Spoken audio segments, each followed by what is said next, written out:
চন্দন বাগবাজার, কুণাল এক্ষুনি ওখান থেকে আমাকে বলবো তুই বাগবাজার আর বড় বাজার বুঝিস না। তো যাই হোক এসেছিলাম। আর ওর নাম হচ্ছে বিদীপ্তা, তোমার নামটা কি? বিকি। তো এদের সাথে না বুক ফেয়ারে আমাদের দেখা হয়েছিল। ওরা অ্যাকচুয়ালি আমাদেরই ফ্যামিলি মেম্বার্স, ঠিক আছে?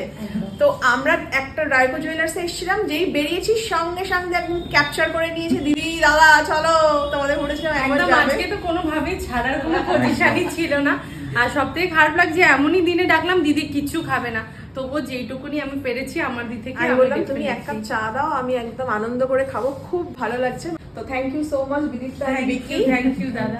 আর এখন কোনো কথা বলছে না, কুণাল দা ওখানে চা খেলেই চাটা খুব ভালো হয়েছে, ওই জন্য আমি দিয়ে খাচ্ছি।